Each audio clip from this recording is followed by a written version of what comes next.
provincia de Murcia. Si tenéis más datos, por favor, ya os ponéis en contacto con nosotros y Javi va recopilando toda la información. Y de la actualidad al pasado más remoto, un pasado que sobrecoge y que, seguro, con mano maestra, Javier Sierra y Santiago Camacho, la mejor dupla que pueda haber para hablarnos de esto, van a hacernos un dossier, van a contarnos una historia, van a intentar que aprendamos algo. Yo el primero, porque quiero saber algunas cosas que sé que no controlo y contemplo como el público está enardecido, muchos diciendo que es un delirio. Quizá yo me ponga en ese lugar, no lo sé, pero también veo que bulle el interés por estos seres que llegaron en tiempo remoto y que para algunos nos siguen dominando. ¿Qué mejor forma de entrar en ese ambiente que con un fragmento de una película que lo contaba muy bien? En cualquier exposición de arte sumerio verán lo que les voy a decir. Dibujos de naves que recuerdan al Apolo elevándose hacia el cielo. Figuras de hombres con trajes espaciales y lo que parecen máscaras de oxígeno. Esas obras fueron creadas en el cuarto milenio antes de Cristo, 4000 años antes de su advenimiento. El Génesis o el Arca de Noé son historias que proceden de Sumeria, 6000 años antes de que se escribiera la Biblia. El Génesis de su epopeya sobre la creación, el Arca de Noé del diluvio sumerio. La leyenda de los dioses extraterrestres tiene sus orígenes en la historia de Sumeria. Pueden encontrar todo esto en un museo ahora mismo.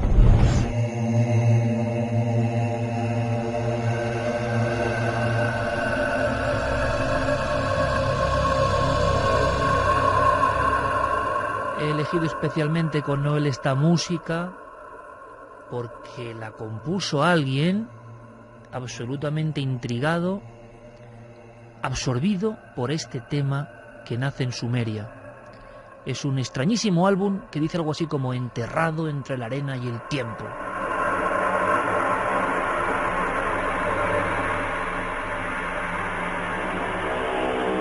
Y yo quiero que os impregnéis de este ambiente. Ojalá podáis escuchar esta emisión con buena calidad de sonido. Es algo que luego a través de las redes, aunque son importantísimas y le agradecemos a todas las personas del mundo que nos oyen, no se alcanza del todo. Ojalá podéis con cascos y vieja radio escuchar esto, porque estas músicas están efectuadas por alguien que casi perdió la cabeza creyendo que en la tierra de Sumer llegaron los dioses de las estrellas. Y lo más terrible, que todavía hoy de alguna forma nos siguen dominando.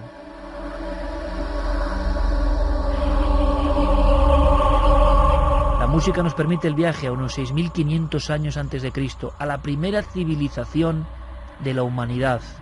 Oficialmente el primer lugar donde nace algo importante de lo que somos hijos. Babilonia, Uruk, Ur, Eridu, nombres que han quedado impregnados en nuestro concepto del pasado más antiguo. La procedencia incierta de los habitantes de la más antigua Sumeria sigue siendo un problema. Los arqueólogos, intentando explicar de dónde vino aquella gente que creó cosas tan prodigiosas, lo llamaron el problema arqueológico del siglo XX.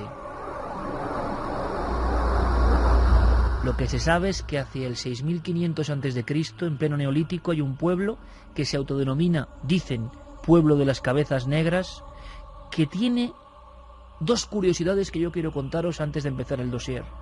La primera, por supuesto, son los restos de su antiquísimo idioma. Otro problema, el idioma sumerio. Es una lengua aislada. Al parecer, no pertenece a ninguna forma lingüística conocida.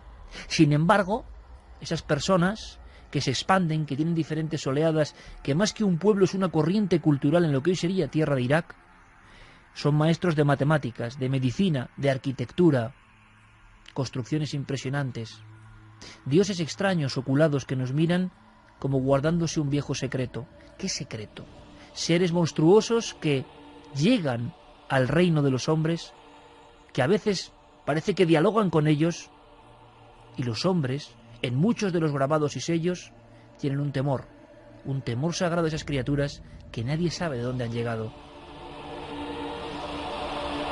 A nivel arqueológico, el problema de Sumeria se incrementó con los cráneos con dolicocefalia. La dolicocefalia es una malformación congénita.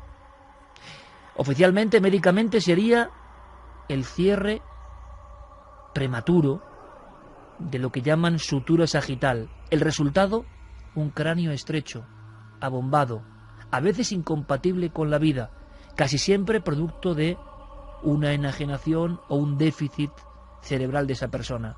La mayoría de cráneos que se descubren en las primeras prospecciones de la Tierra de esta gente tan inteligente, resulta que tienen esa forma, al igual que en el Perú antiguo o en el remoto Egipto. Podemos añadir aquí a este puzzle el extraño misterio de los cráneos alargados. Hay quien dijo que se querían parecer a alguien, a aquellos dioses que un día viajaron y llegaron desde el cielo estrellado. Idioma, arqueología, fisionomía, pasado incierto, desaparición más incierta, maravillas de la tecnología de su tiempo. Es lógico que Sumeria motivase libros como La historia comenzó en Sumer y tantos otros. Sin embargo, este dossier, que conecta con la más pura actualidad, con una serie de conspiraciones que están de moda, que arrastran a mucha gente, que mucha gente en buena lid cree con fe en ellas, tienen un episodio, una zona, un capítulo clave. Lo que yo he contado es arqueología pura y dura. ¿Cuándo la arqueología empieza a transformarse en misterio y en ufología, Javier?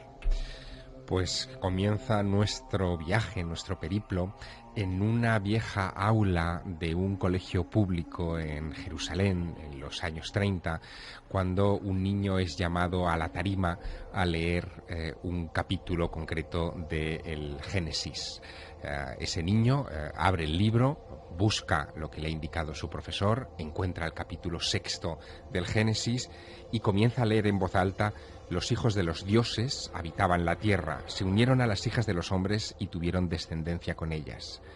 Y el profesor detiene aquella lectura, le pide al niño que corrija algunas cosas. No se habla de dioses, se habla de Dios. Elohim es un término que debe traducirse en singular y no en plural. Amonesta a ese niño que ha hecho una traducción literal y le dice que el resultado de esa relación entre Dios y las hijas de los hombres son los nefilim.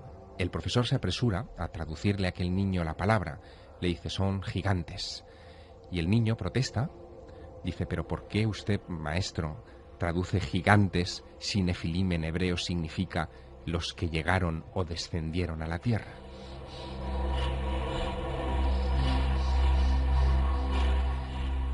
El profesor enrojece y le dice: Sitchin, siéntese, no se cuestiona la Biblia.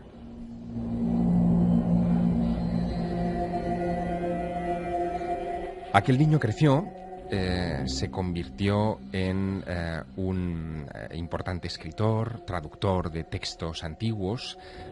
Nos ha dejado 14 obras publicadas, traducidas a 25 idiomas, 7 forman el corpus de una colección que llamó Las Crónicas de la Tierra, más de 2000 páginas de información en la que se vierten textos que nunca antes se habían traducido de las viejas tablillas mesopotámicas, y en donde se nos cuenta una historia. Efectivamente, Sitchin se quedó tan marcado por aquella anécdota infantil que decidió demostrarle a aquel profesor y al mundo que no había error en la traducción, que efectivamente nefilim significa los que llegaron o descendieron a la tierra, y encontró que el origen de esa palabra, de ese término, tenía que buscarse en las antiguas crónicas sumerias.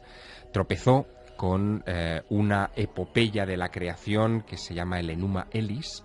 La primera fuente que él consultó era una versión acadia del siglo VII a.C. Él sabía, lo saben todos los expertos, que el origen de esa epopeya de la creación se remonta como poco a la edad del bronce, a muchos miles de años atrás, y en esas apenas 1000 líneas que se han rescatado de la epopeya de la creación se cuenta la llegada a la Tierra de una extraña colisión, un invasor que viene del cielo.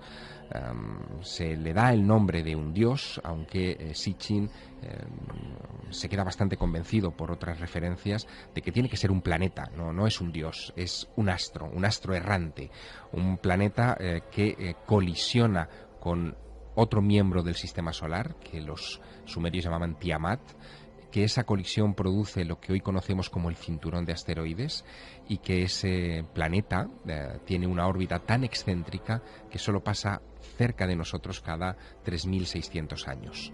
Dice Sitchin en esos estudios que hace del Enuma Elis, que son las primeras palabras en acadio de ese poema milenario, que ese planeta está habitado y que de ese planeta descienden los dioses de los que habla el Génesis, que en ese texto se llaman Anunnakis y que significa literalmente los que vinieron del cielo a la tierra.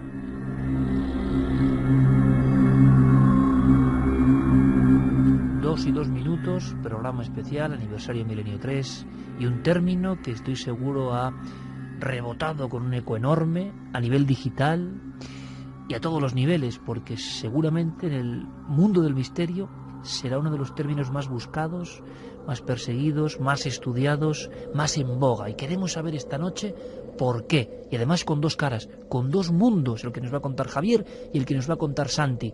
El ayer siempre presente, el ayer la raíz y el hoy. Anunnaki. Ahí tenemos la primera aparición de estos individuos tan célebres hoy y que han copado revistas, programas y sobre todo ideario de la conspiración. Lo importante de los Anunnaki, no obstante, según se desarrollará Zecharia Sitchin en esas crónicas de la Tierra, es que ellos llegan a este planeta hace unos 440.000 años y que hace 300.000 se vieron, en fin, se enfrentaron a un gran dilema. Ellos habían llegado a este planeta, dice Sitchin, inspirado en ese Enuma Elis, para extraer del corazón de la Tierra oro y materiales preciosos que ellos necesitaban fundamentalmente para crear una especie de capa que protegiera a la atmósfera de ese planeta errante que cada 3.600 años se aproximaba hacia nosotros. Todo esto, permíteme, Javier, lo traducía e interpretaba Sitchin. Exacto. Por eso sus detractores y sus seguidores. Exactamente. Él hace la traducción directa de esas tablillas. Es una traducción que no se corresponde con, digamos, con las traducciones que se manejan en los college, en las universidades, en fin, en los sitios oficiales. Hay diversas variaciones. Él, cuando lee ciertas referencias a dioses, las interpreta como planetas, por ejemplo, y al hacer ese volcado aparece esta historia. Él destila esta historia. Dice, y esto es lo sorprendente de todo este relato, que una vez que ellos empiezan esa minería en el planeta Tierra para tratar de extraer sus riquezas, llega un momento en el que los dioses, esa expedición que había llegado a nuestro planeta, se pelean entre sí y se ven forzados a crear un espécimen que continúe las tareas de extracción del mineral. Tiene que ser un espécimen inteligente pero no demasiado, con iniciativa pero no demasiada, y con algún tipo de talón de Aquiles en su código genético que les permita a esos dioses neutralizarlo en el caso de que ese esclavo se rebele. Hace 300.000 años crearían el Homo sapiens para cumplir con esa misión, y lo crearían en África, que es donde estarían extrayendo esos minerales. Ese Homo sapiens finalmente se rebela, como estaba previsto, contra sus propios creadores, y a partir de ahí, de la lucha entre unos dioses que quieren proteger a esa criatura y de los que quieren acabar con ella, surgen relatos que son familiares, que están en todos los mitos, que hablan de la expulsión de los humanos del paraíso, de la pérdida de la inocencia, de las guerras entre los dioses y los hombres, que encontraremos, y eso es cierto, una vez tras otra en todas las culturas antiguas del planeta.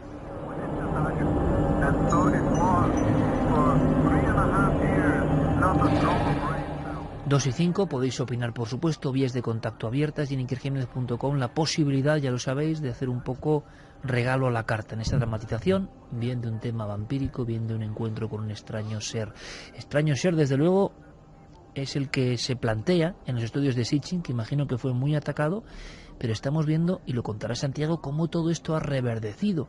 No creo que Sitchin fuese con estas teorías y sobre todo libros muy áridos que tienen que ver con sellos mesopotámicos, con una cultura tan alejada de la nuestra, con un simbolismo tan farragoso. No creo que fuese un bestseller en ningún momento. Y sin embargo, en cierto instante, y esto no deja de ser un misterio, alguien, veremos luego con Santiago Camacho cómo extrae todo esto y lo convierte en 2.0. O lo adecuó a los nuevos tiempos y encuentra un eco mucho mayor que el del propio Sitchin, que imagino que se encontró con muchos problemas, pero él murió convencido en 2010 de todo lo que había contado.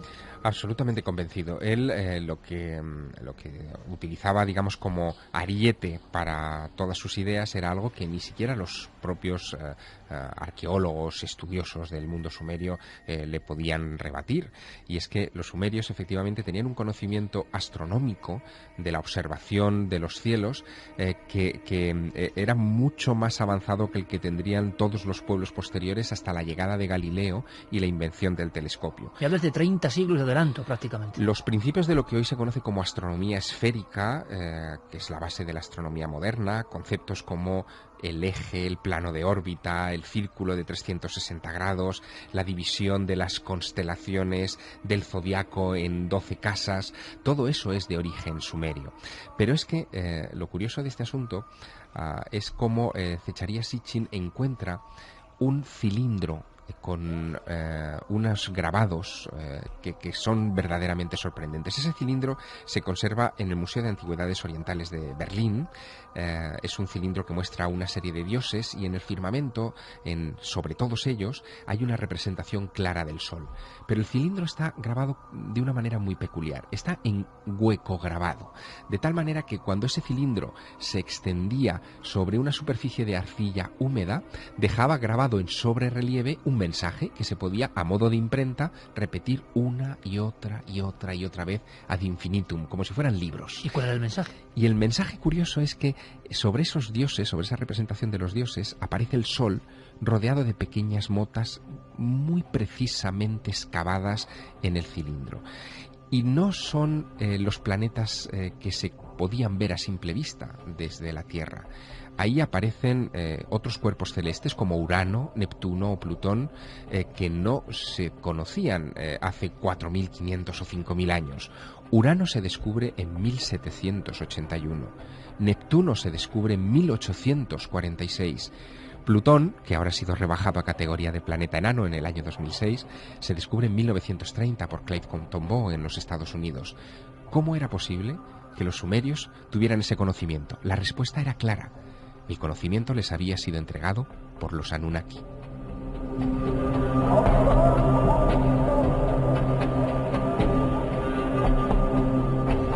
2:09, con lo que nos cuenta Javier Sierra y esta música de fondo, estamos casi vagando por las arenas milenarias entre el Tigris y el Éufrates, en esa franja donde, ojo, yo lo he comentado al principio, a día de hoy no se sabe por qué surge algo tan complejo, tan extraordinario, tan de salto un poco incomprensible llamado civilización. ¿Por qué ahí y no en otra parte? ¿Por qué justo en ese lugar?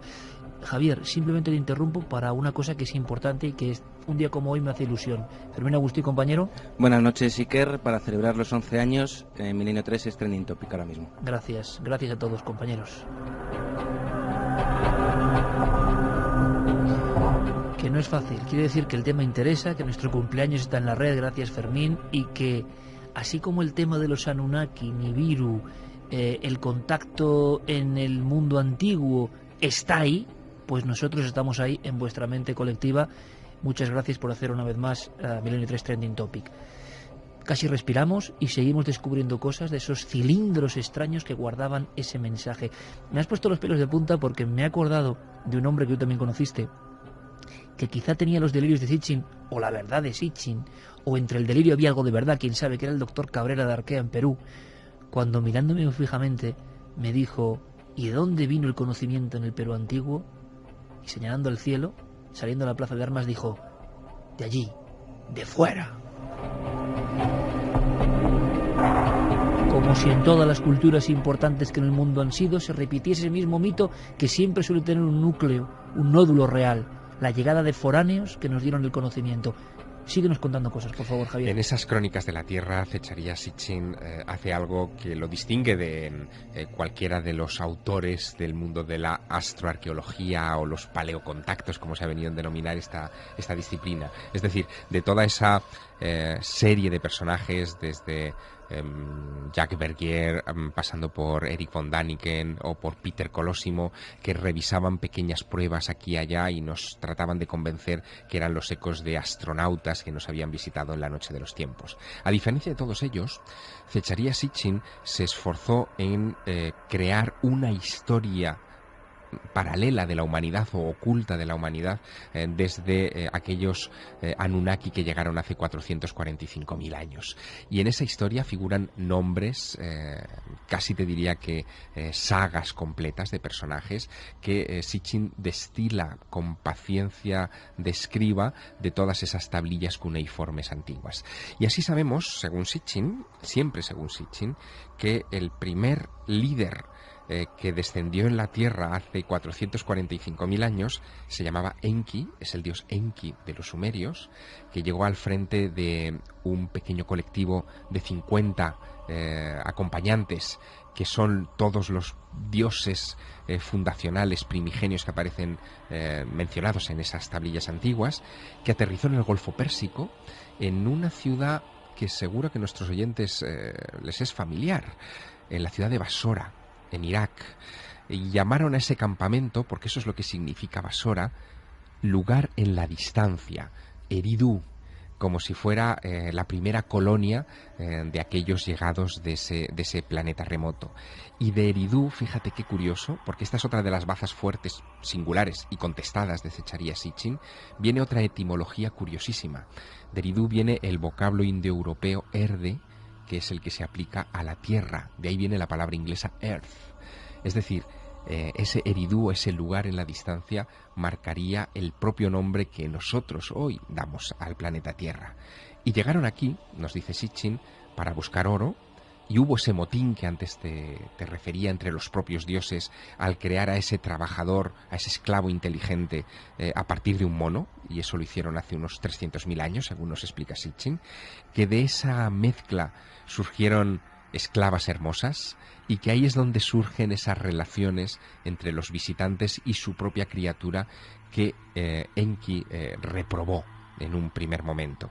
Surgió el castigo, de ahí surgirían los mitos, por ejemplo, del ángel caído, de los rebeldes. Todo esto tiene un sentido de repente como muy compacto, es como si nos dieran en clave moderna, en lenguaje moderno, una explicación a esos mitos antiguos, y quizá ahí está la fascinación de esta historia tan interesante pero tan compleja a la vez.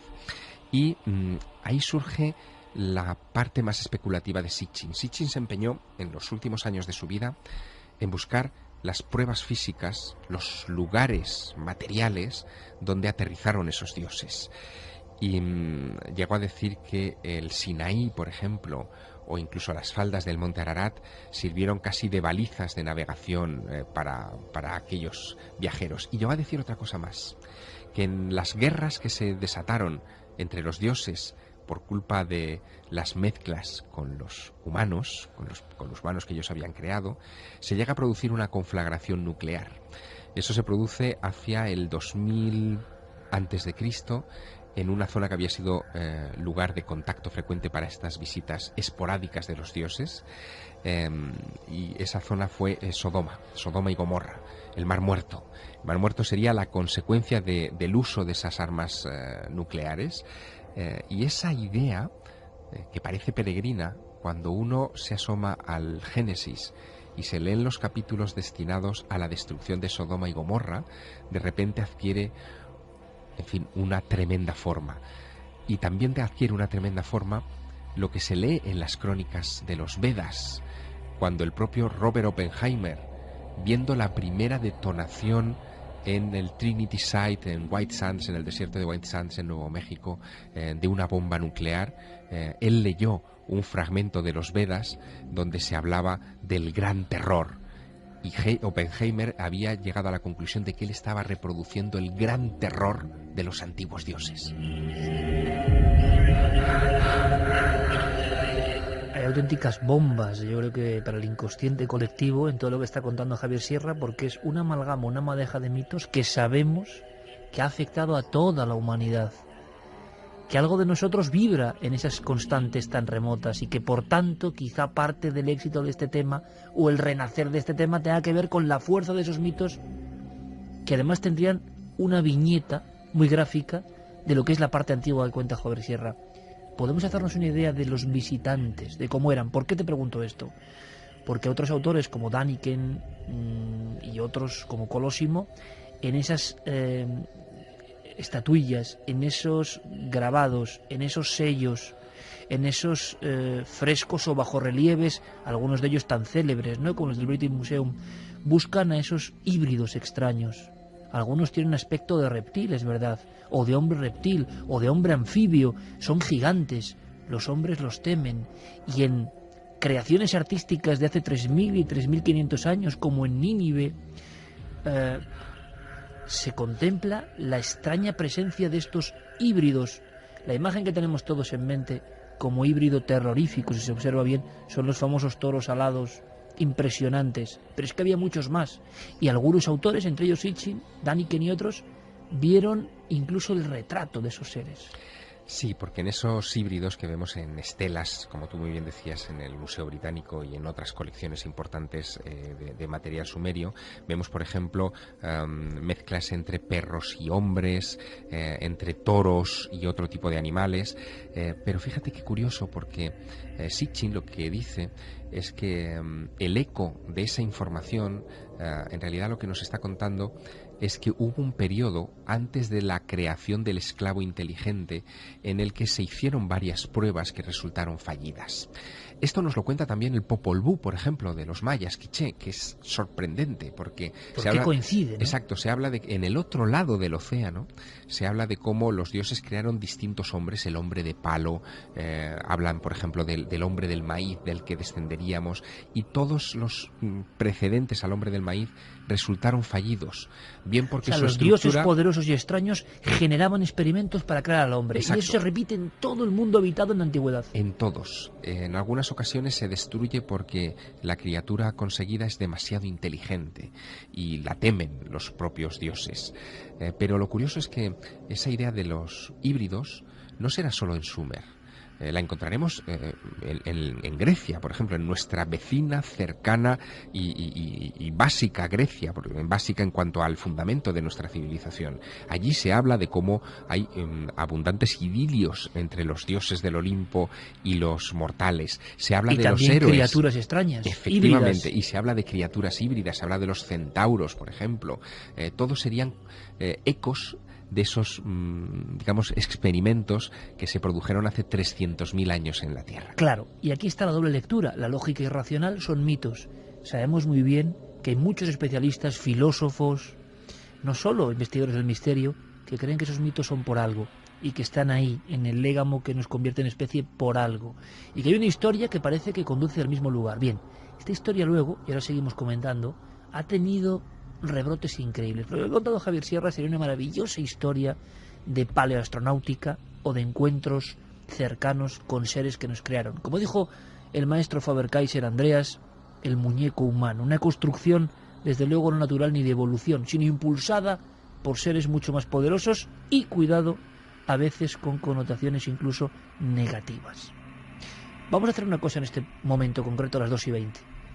Vamos a ver qué opina nuestro público, simplemente como sondeo, Carmen, qué sugiere todo lo que ha contado Javier Sierra, porque lógicamente hasta para los seguidores del misterio esto es ya, igual en los 70, esto que ha contado Javier, sería maravilloso y aceptado como realidad. Hoy es difícil, o no, porque hay una parte de seguidores del misterio que creen que esto fue así. Quiero saber cómo capta, ¿no?, esa red colectiva. Pues mira, Ariadna García nos dice: hola milenarios, escuchando a Javier Sierra me convenzco más de que venimos desde el espacio, que somos extraterrestres. Creo que pronto se irá descubriendo toda esa verdad. Anunnakis, pleyadianos, alguien nos trajo a este planeta. Emilio dice: felicidades por los 11 años, esos cilindros los pintó Ezequiel, creo, y los representa Däniken en sus libros. Un saludo desde Prado del Espino. Bueno. Marta desde Tenerife. Un poco de desinformación, pero es lógico, ¿no?, que no pasa nada, no es exactamente lo mismo, pero seguiremos dando puntos de información para que tengáis las cosas bien claras. Marta desde Tenerife decía: buenas noches, es una pena que la Biblia no esté traducida literalmente del hebreo, ya que podríamos aprender y entender mucho sobre nuestro origen divino. Qué pena que se pierda la verdad por el camino. Nancy: si fuimos creados, ¿quién creó a los creadores? Parece un trabalenguas. Cara o Cruz nos dice personalmente... Trabalenguas y buena pregunta. me considero creyente de la existencia de los Anunnaki desde que empecé a informarme sobre ellos. Mira, esto No es muy importante, Carmen, porque Sí, dime. y Santi miraba y Javier también con una cara. Yo creo que este mensaje es clave, ¿no? Desde que empecé a informarme de esto, creo en ello. No tiene por qué ser verdad. Lo que sí sabemos es que encaja con mucha gente, que a priori, incluso muchos no son especialmente fantasiosos, que se enganchan con este tema y que les convence. Es decir, hay un lenguaje, hay un remoto lenguaje críptico o simbólico en esta historia que convence a muchas personas. Y además es lógico. Tú piensas que cuando Sitchin publica en 1976 el 12º planeta, que es el primer libro de las crónicas de la Tierra que le harán internacionalmente famoso, también hay muchas especulaciones en el entorno científico sobre la existencia de un planeta X. El hecho de que esa idea de un astro errante llamado Nibiru que pudiera acercarse por la Tierra cada 3.600 años, dentro de que era exótica, a los propios científicos, en fin, les cabía una remota posibilidad. Fíjate que tras el descubrimiento de Neptuno a mediados del siglo XIX, hubo muchísima especulación sobre que pudiera existir otro planeta más. Lo llamaron el planeta X. Percival Lowell, uno de los padres de la astronomía, le dio ese nombre, explicó, trató de justificar las anomalías orbitales de ciertos grandes colosos de nuestro sistema solar con la presencia de un cuerpo gravitatorio que no se había encontrado todavía. Y claro, cuando en 1930 se descubre Plutón, casi en el sitio donde Percival Lowell lo había predicho, se desató inmediatamente la idea de que efectivamente podían existir esos planetas X, y que incluso el cinturón de asteroides tan misterioso, el hecho de que los tengamos cometas cada cierto tiempo pasando por aquí, en este rincón de la galaxia, pudiera deberse a algún tipo de colisión cósmica tremenda, enorme, que es justo la que se narra en ese poema del Enuma Elish. Más mensajes.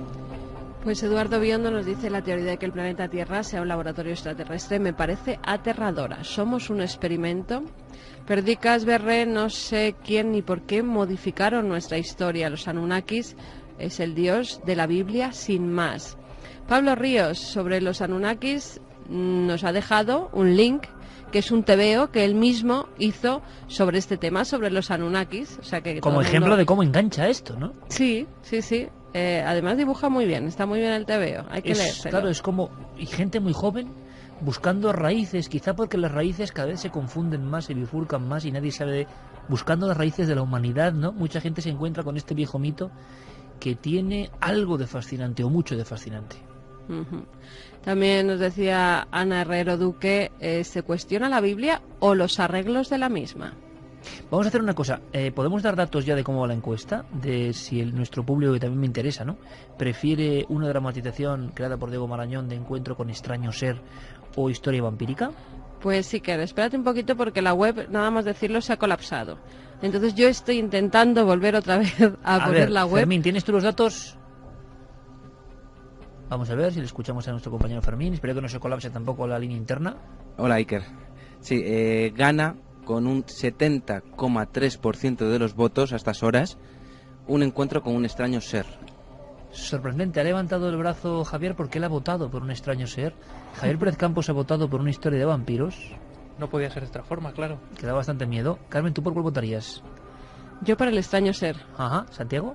Yo por los vampiros. División de opiniones total.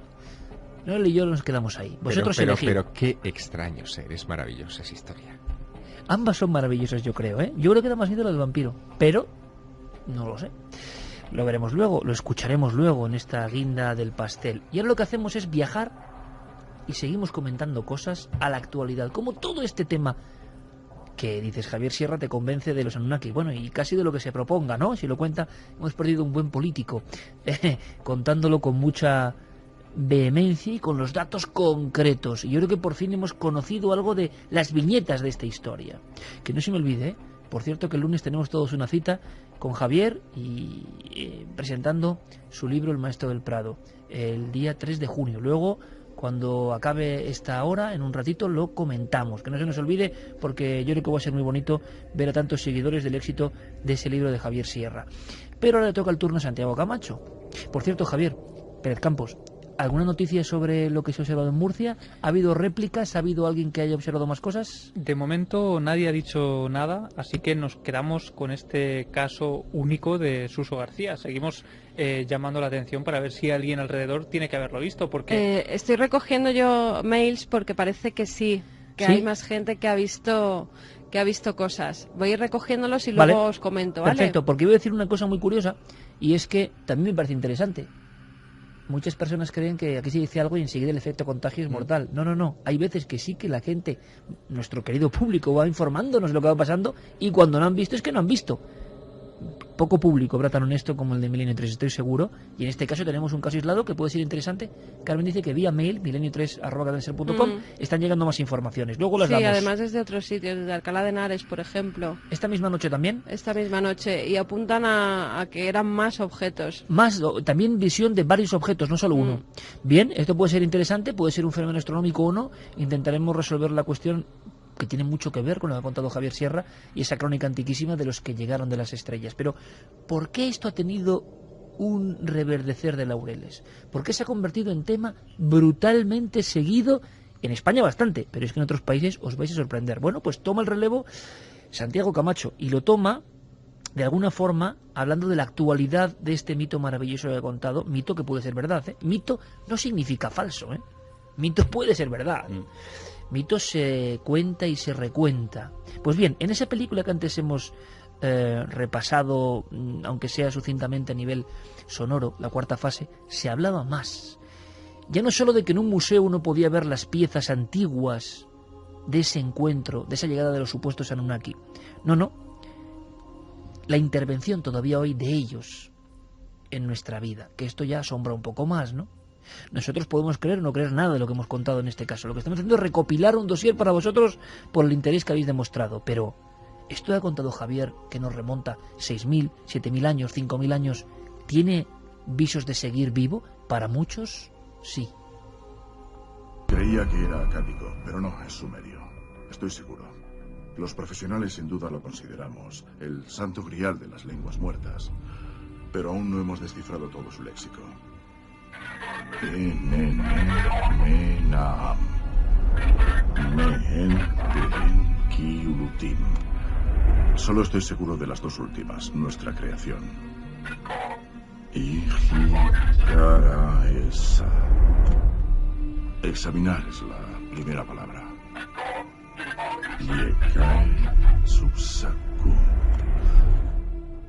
La última es arruinar o destruir. Nuestra creación, examinar, arruinar o destruir.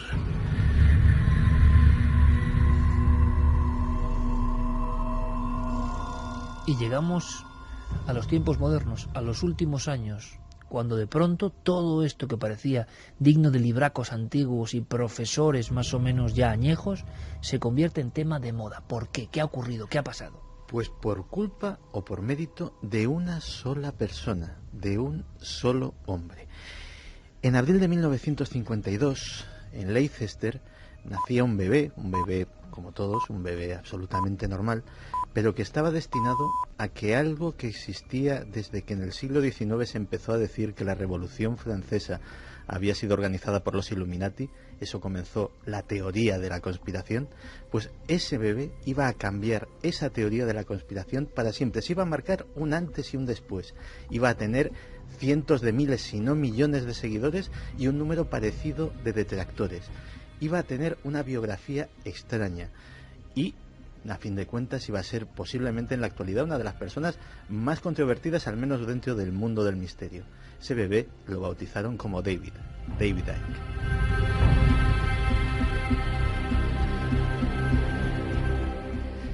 Y lo cierto es que la infancia y la juventud de David Icke fue bastante normal, nada presagiaba que fuera a convertirse en algún tipo de personalidad pública y menos en algo heterodoxo. De hecho, si demostraba una gran pasión era el fútbol. Llegó a jugar de portero en las ligas menores de Inglaterra y una lesión, concretamente una enfermedad, una artrosis reumatoide, le acabó apartando de las canchas, pero tal era su pasión por el deporte, que se dedicó a ser periodista especializado en ello, con un éxito tremendo. Tanto es así que llegó a tener un programa propio en la BBC los sábados por la noche, es decir, convertirse en una personalidad muy popular. De hecho, no solamente tenía ese programa de fútbol, sino que además era la voz, era la persona que retransmitía las partidas de billar, los campeonatos de billar, un deporte que es muy popular y que se televisa en el Reino Unido. Empezó a tener cierta conciencia social, empezó a preocuparse por los problemas de sus conciudadanos y se metió en política. Se metió en política en el Partido Verde, él era ecologista y llegó a convertirse en el portavoz oficial del Partido Verde. Era un orador brillante, un orador apasionado y una persona que llegó a tener a llevar al Partido Verde a tener un protagonismo y a tener una preponderancia que en el férreo bipartidismo británico era apenas impensable. La prensa británica lo apodaba el Tony Blair verde.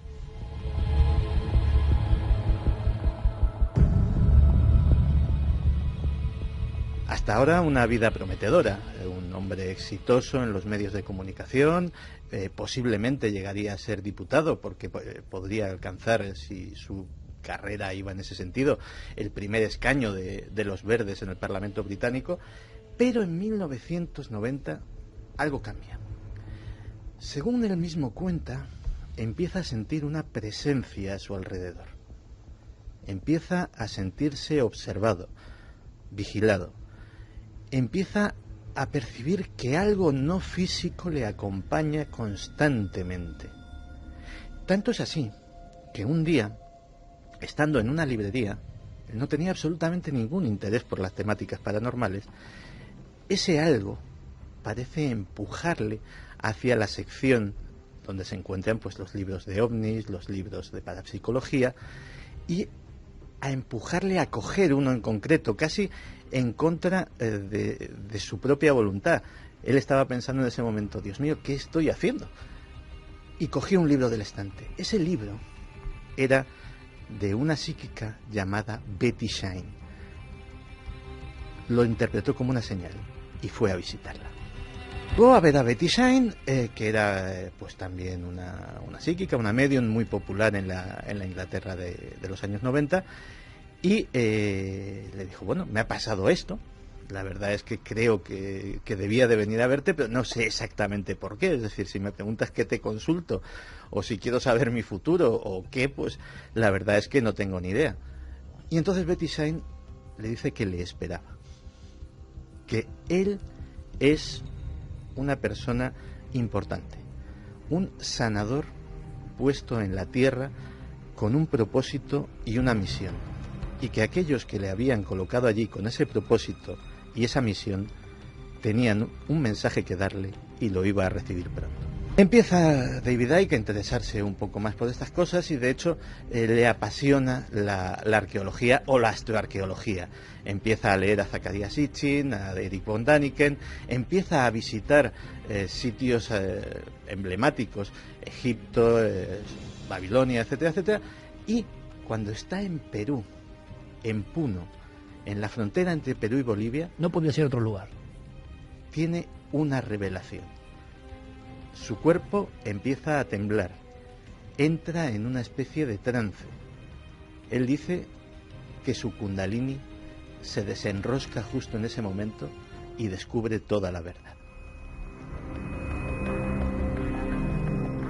Esto le ocurre en un lugar que conocemos, Puno, 4.000 metros de altura, donde se respira muy mal, donde hubo tribus violentísimas y donde hay muchos misterios. Ahí le pasa eso al antiguo periodista deportivo. No, todavía periodista deportivo y todavía portavoz del Partido Verde. La vida de David Icke cambia cuando vuelve de ese viaje a Perú.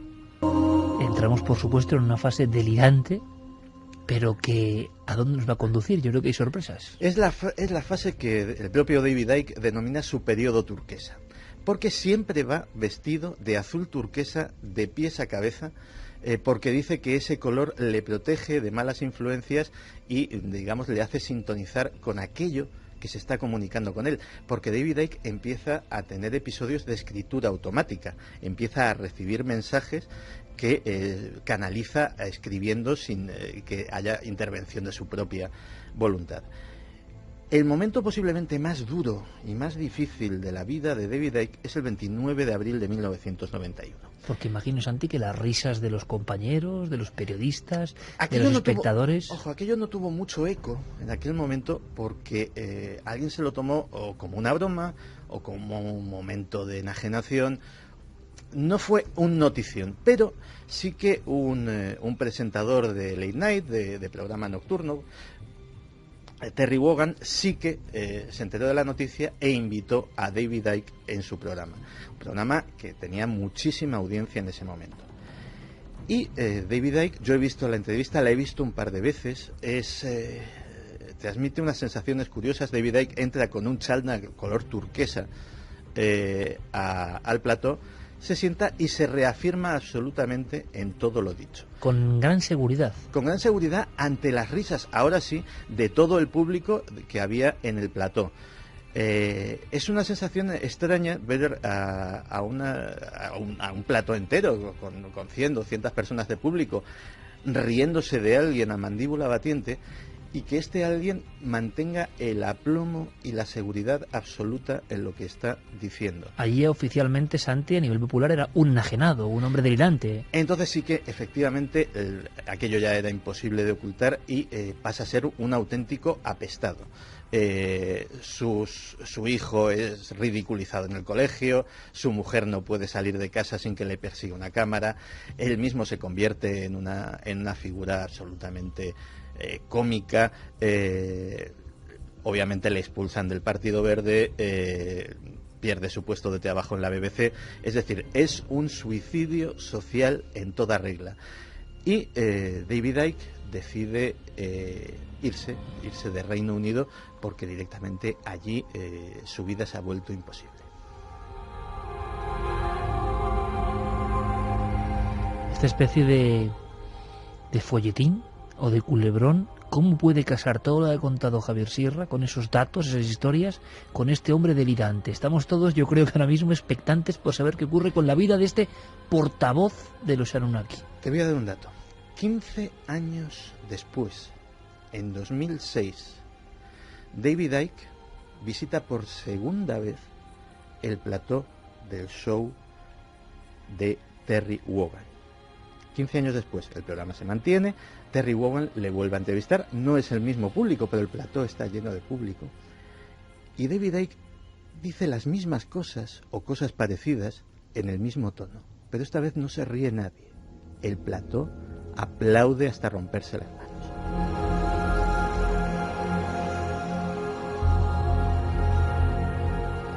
La pregunta de todo nuestro público es obvia. ¿Qué ha pasado en esos 15 años?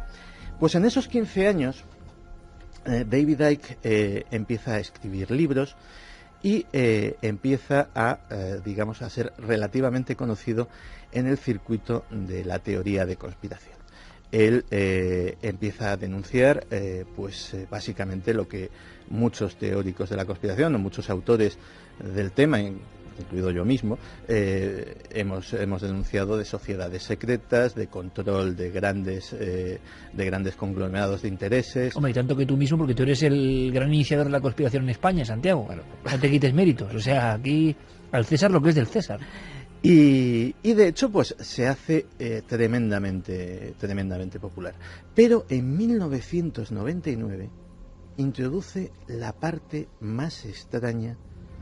Casi que podría hacer que aquella pesadilla de aquel show televisivo con la gente riéndose de él regresara. Y es que imagínate que resulte que todas estas conspiraciones que hemos estado aquí hablando durante todos estos años, durante toda esta década de Milenio 3, que todas estas sociedades secretas que hemos mencionado, que todos estos acontecimientos extraños estuviesen provocados ¿por quién? Por los mismísimos Anunnaki de Zecharia Sitchin, por una raza de reptiles extraterrestres que continuarían habitando entre nosotros y, más que eso, dominándonos y dirigiéndonos.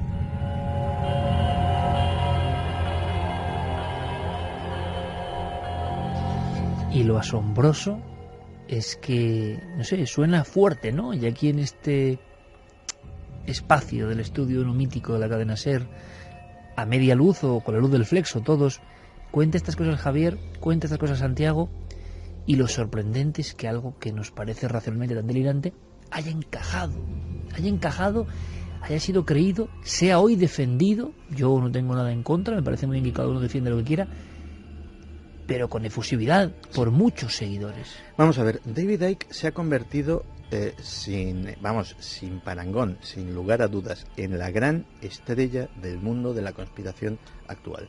David Icke ha llenado el estadio de Wembley, ha llenado el teatro Nokia de Times Square en Nueva York, da conferencias de 8 horas de duración que la gente aguanta a pie firme, previo pago de 60 euros por cabeza. Es decir, no estamos hablando de seguidores o de curiosos que van allí a ver qué exactamente me encuentro, sino de personas que van a aguantar una jornada maratoniana de un señor hablando de reptiles extraterrestres y que ha pagado una cantidad considerable, más que para ver a cualquier estrella del rock and roll, por ejemplo, por ello. Es decir, estamos hablando de un personaje que a mucha gente puede parecerle bizarro, anecdótico, lógico, ¿no?, extraño, pero que indudablemente de alguna forma ha conectado con algo, ha movido unos resortes psicológicos en un grandísimo número de personas y ha conseguido convertirse en una estrella, en algo que teóricamente es minoritario, y convertirlo casi en mayoritario. Si ahora mismo buscamos reptilianos en cualquier buscador, nos sorprendería el gran número de entradas, el interés, los foros de debate dedicados en exclusiva al tema, y cómo absolutamente casi esta gente adapta cualquier cosa que suceda a esa iconografía reptiliana. Como casi una nueva religión, una reinterpretación de una historia diferente del origen de la humanidad. En David Icke hay una parte... Yo los sentimientos que tengo hacia David Icke son encontrados. Yo he leído sus libros, son libros además muy gordos todos, que menos son 500 páginas, y tiene información muy buena, tiene datos que incluso a mí mismo me han movido a investigar según qué temas, es un gran recopilador y es un gran documentalista, pero sin embargo, a la hora de sacar sus conclusiones, siempre se va al mismo sitio, que son los reptilianos, que es lo que a mí personalmente me cuesta digerir, ¿no? Y eso es precisamente lo que muchos de sus detractores dentro del mundo de la conspiración, que no es precisamente un jardín de rosas, los conspiranoicos, y ahí sí me meto, sí tenemos la tendencia de ponernos a caer de un burro los unos a los otros según nuestras tendencias o según nuestras creencias, pues sí que a algunos les ha movido incluso a decir que es un intoxicador o es un desinformador, porque dando información real, información verídica, información interesante de problemas reales, de conspiraciones reales, de temas que son candentes y que nos afectan a todos, lo engloba en la historia increíble entre comillas, no la estamos calificando, estamos diciendo la teoría como es, de los reptilianos o de los seres extraterrestres, y hace que mucha gente que de otra manera sí se interesaría por esos temas, de repente los rechace como algo ridículo. Mira, esto lo cuenta muy bien, y yo creo que es digno de análisis, nuestro compañero Enrique de Vicente. Le hemos preguntado por David Icke, el conocedor también de la conspiración, estos temas tan delirantes. ¿Qué hay de fondo? Aquí lo importante es que hay de fondo, no quizá la máscara del reptil, ¿no? O sí, no lo sé, que ahora nos contará Santi cosas todavía más bizarras, ¿no? De cómo esta élite, según hay, cuál es su teoría profunda, ¿no? Cómo se pasa de Mesopotamia a la actualidad de esta élite que nos creó en su día y ahora nos dirige siempre según él. Pero es muy interesante lo que reflexiona Enrique de Vicente. La parte positiva de David Icke es que ha dado a conocer toda una serie de informaciones y ideas que eran muy minoritarias hasta entonces a un público masivo. Esa es una parte, digamos, sus aciertos, esa es su parte positiva. Pero la parte negativa que tiene David Icke es que cualquier conspiración que pudiera haber, y para mí la hay, para mí de hecho existe una élite que pretende, no una, varios grupos elitistas que pretenden dirigir el mundo y que juegan sus partidas de ajedrez y toman posiciones de poder según pueden, quedan encubiertos bajo las ideas conspiranoicas de aspecto muy enloquecido que Icke y otros promueven. A la inmensa mayoría de la gente siempre les va a parecer ridículo que alguien como Icke diga que estamos dirigidos por una especie reptiloide que es capaz de metamorfosearse y que crea incluso una línea genética y que dirige nuestro mundo a través de diferentes ramas suyas como la monarquía británica o como los Rothschild o como los Rockefeller.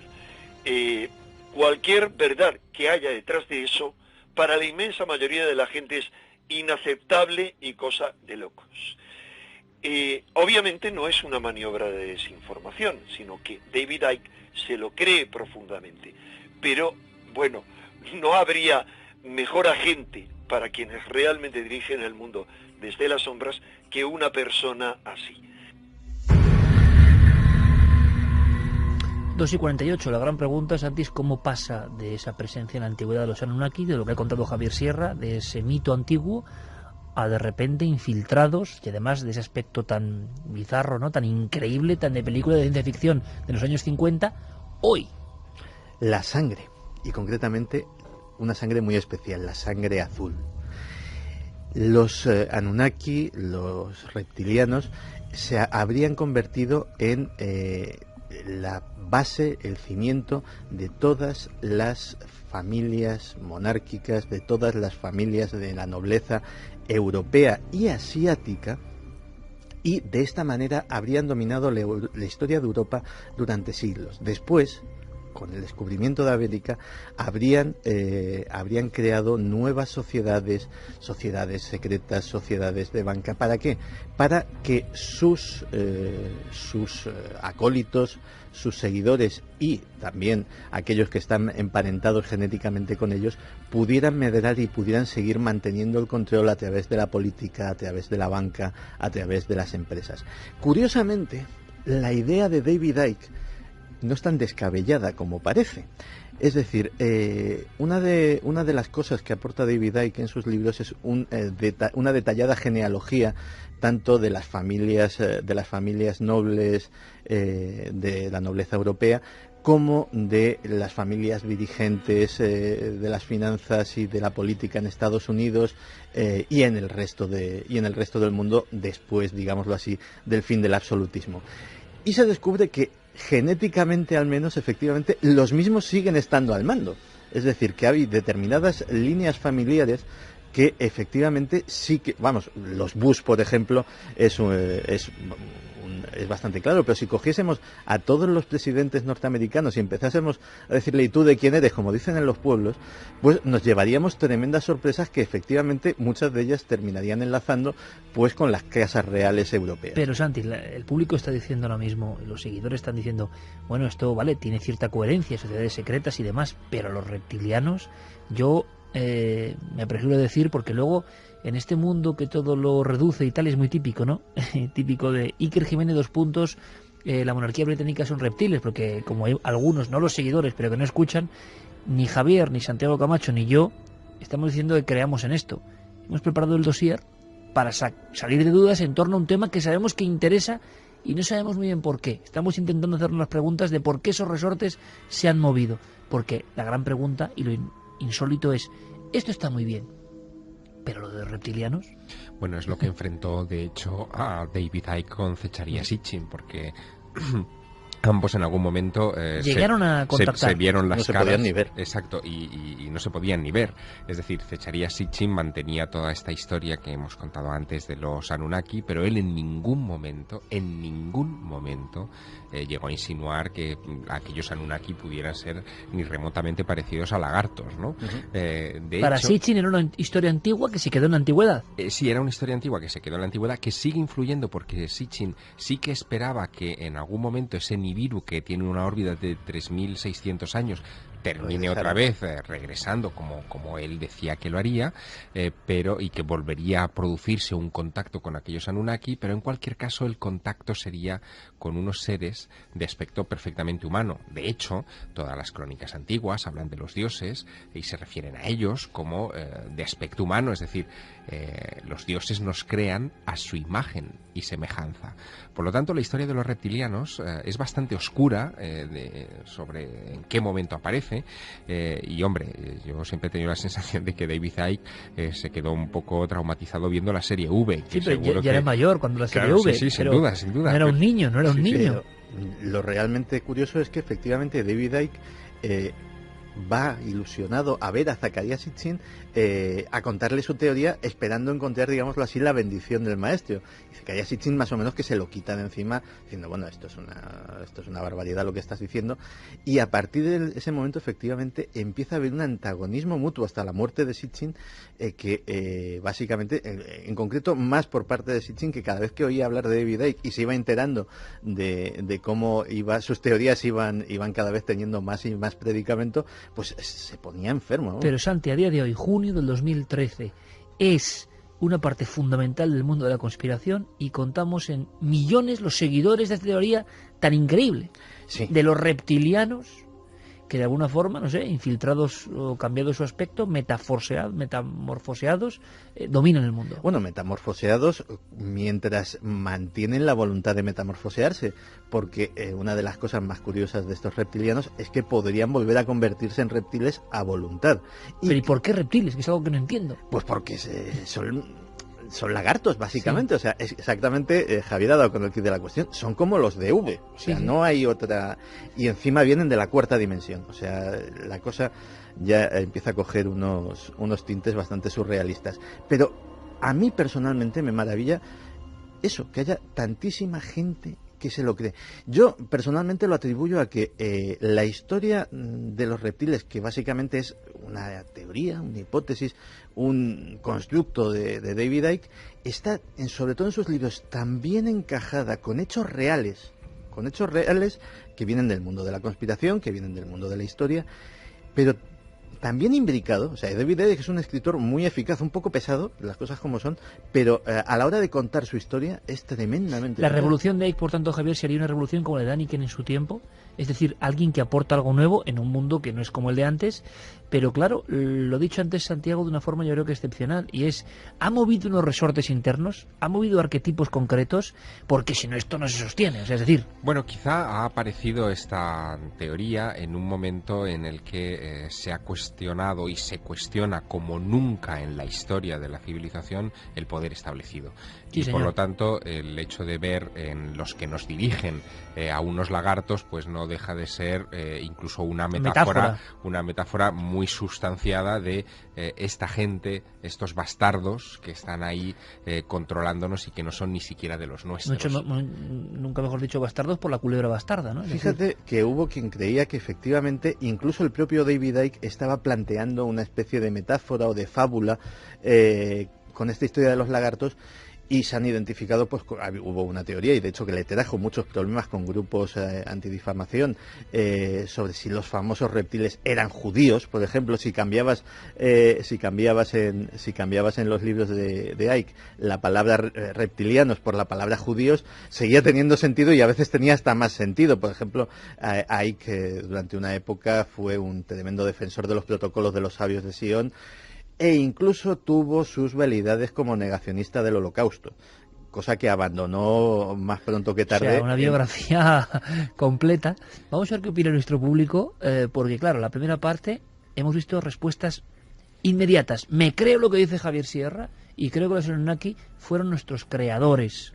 Claro, toda esta parte de David Icke, que es la que conecta una historia remota con el hoy, es mucho más difícil de creer, pero también sabemos que se cree en ello y es lo que nos ha puesto en marcha. Carmen, mensajes. Pues mira, Freddy nos dice, asociar a los grupos de poder que están documentados en muchos libros a reptilianos es un disparate.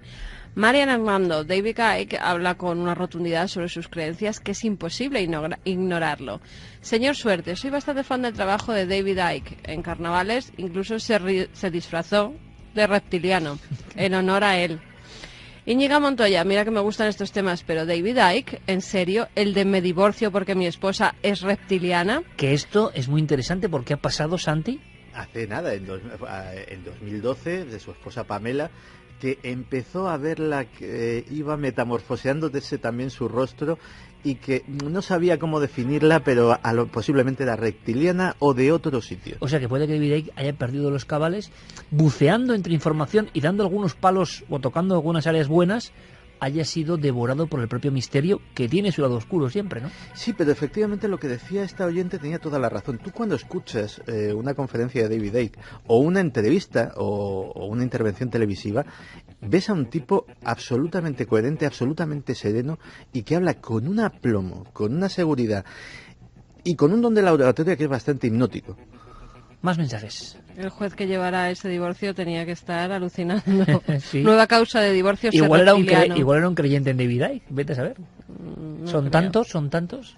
Pedrito Campayo, David Icke especula con que una élite extraterrestre podría estar dominando el planeta. El que ha visto el sol dice: cuando definitivamente se sepa la verdad, habrá una expansión de la conciencia humana y esto cambiará el mundo. Sara, bueno, tiene su valor si se mantuvo firme en su creencia, ¿no? Eso sí le honra, por lo menos desde mi punto de vista. A mí también, fíjate, eso me lo parece. A mí no sé si me enternece o no, porque puedo yo estar equivocado y él acertado, puedo decirlo también, yo no tengo ninguna verdad, pero alguien que mantiene una verdad tan increíble, yo creo que tiene su mérito también, aunque solo sea por eso. Pedro Cabrera decía que tenía un artículo escrito por Ibrahim Fraser, uno de los revisores de los borradores de los libros de Icke, sobre David Icke, y que te lo iba a mandar, Santi, porque no sabes si lo conoces. Habla de un excientífico de la NASA que le presentó a David Icke, a Arizona Wilder, la cual pone de mentirosa para arriba, dice, con fundamentos. También Stewart Sheldon advirtió en su día que esta mujer trama algo contra David Icke. Bueno, o sea que hay una conspiración contra Icke. Si algún día contase la historia de Arizona Wilder, claro, dejaría la de David Icke. Otra amiga de Santiago. Sí, claro, ahí entramos ya. Empezábamos con arqueología, seguíamos con Zecarías Sitchin y sus historias más o menos bien fundamentadas, más o menos. Pero ya esto, el final es casi tocando los amigos de Santi. Sí. Deberían regresar. Deberían regresar, sí, bueno, pero ¿sabes que puedes tener problemas con eso, Santi? Ya, pero... ¿Sabes que hay muchos amigos que tienen fe? Nos lo pasábamos bien, nosotros, claro, los oyentes. Lo veremos. Santi, como siempre, muchísimas gracias y gracias por contarnos esta historia tan difícil de ser narrada y que creo que habrá puesto, bueno, pues información interesante para muchos oyentes. Felicidades, un abrazo muy fuerte, compañero. Mañana nos vemos en Cuarto Milenio. Oye, Javier, mañana 3 de junio, mañana no, bueno sí, realmente mañana ya, lunes 3 de junio, Teatro Lara. Teatro Lara de Madrid, presentaremos El Maestro del Prado como se merece, en un teatro con todos los amigos que se quieran acercar hasta allí a las 7:30 de la tarde. Que es otro libro que de alguna forma, no es el de David Icke, evidentemente, pero que ha movido resortes. Nos vemos allí, Javier. Y nosotros continuamos. Ahora las noticias aquí en la SER.